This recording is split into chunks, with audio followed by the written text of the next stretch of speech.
I never thought marriage would end with a suitcase in my hands. For years, I believed Sarah and I were building something unshakable.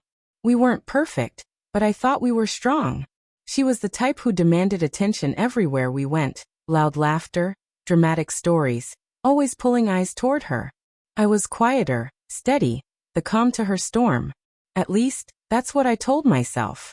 But slowly, I began to notice the storm wasn't just outside. It was brewing inside our home. It started with small comments. A joke at my expense in front of friends. A roll of her eyes when I suggested staying in rather than going out. But the worst were the comparisons. She had this way of bringing up her ex, Mark, like he was some golden standard of manhood. Mark used to do it this way. Mark never complained. At first, I brushed it off, thinking she was just talking without realizing the sting behind her words.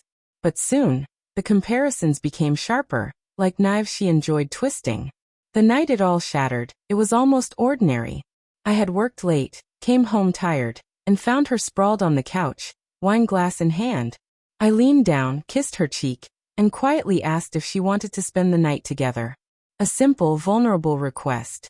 Instead of warmth, I got laughter, cold and cutting. You? Again?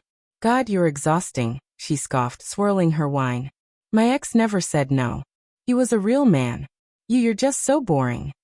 Her words didn't shout, but they echoed like a scream inside me. I froze, the humiliation hitting harder than any physical blow. She didn't even flinch, didn't care. She wanted me to feel small. I could see it in her eyes, the satisfaction of crushing me. Something inside me cracked then, not in anger but in clarity. I suddenly saw the years of subtle digs, the disregard, the contempt she'd been nurturing while I clung to the idea of us. I sat back, staring at her as she sipped her wine like nothing had happened. That's when I knew. Our marriage wasn't a partnership anymore. It was a stage for her cruelty, and I had been the fool playing along. I didn't argue. I didn't beg. I simply stood, walked into the bedroom, and pulled the old suitcase from under the bed. My hands shook, not from rage but from release. For the first time in years, I wasn't afraid of what she'd say. I laid the suitcase on the bed and began pulling her clothes from the closet. Each folded blouse, each pair of heels she adored, slid into the case without a word. The sound of hangers scraping against the metal rod was louder than her laughter in the other room. It felt final, deliberate, like I was packing away not just her belongings but years of silent disappointment. She appeared at the doorway after a few minutes, glass still in her hand, smirking as though this was some pathetic show. "Oh, what is this?" she teased. "Are you finally growing a backbone? Packing my things like I'm some guest you're kicking out." She laughed again, that same mocking sound that had chipped at me for years. I didn't answer right away. I just zipped the suitcase shut and turned to her. Her confidence faltered for a second when she saw my face. Not angry, not pleading, just steady. That scared her more than shouting ever could. "You wanted a real man, Sarah?" I said quietly. "Then tonight you'll get one. And this real man doesn't beg to be loved. He doesn't sit around waiting for scraps of respect." Her smirk slipped, replaced with irritation. "Oh, don't be so dramatic.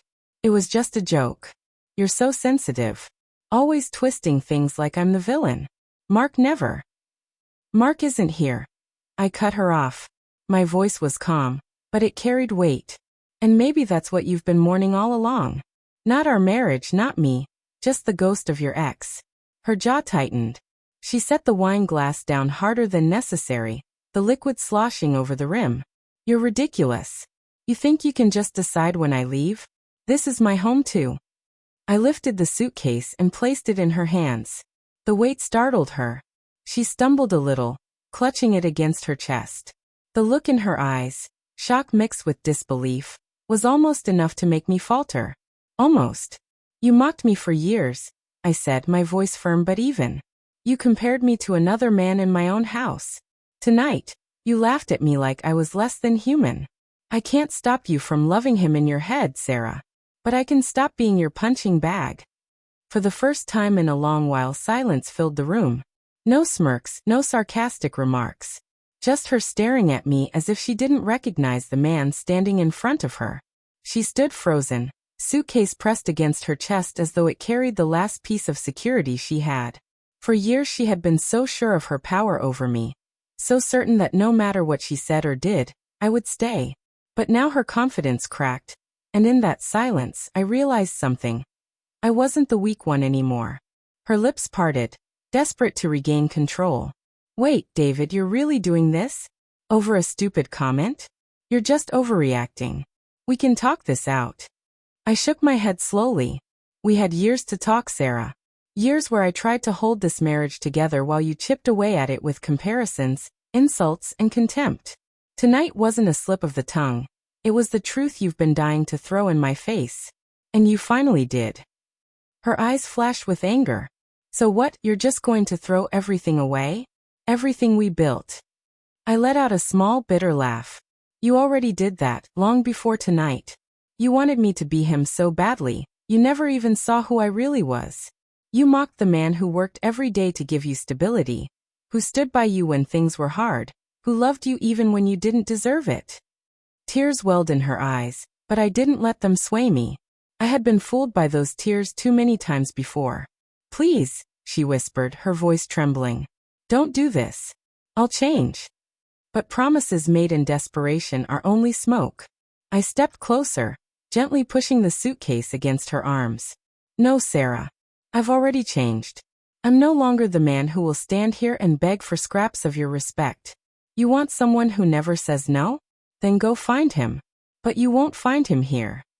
Her tears fell freely now, streaking down her face, but I didn't stay to watch. I opened the front door, the night air rushing in, cool and sharp. She hesitated, searching for some trace of the old me. The one who would have folded under her words. But I was gone. Replaced by someone stronger, someone free. Goodbye, Sarah, I said simply. My voice was steady, final.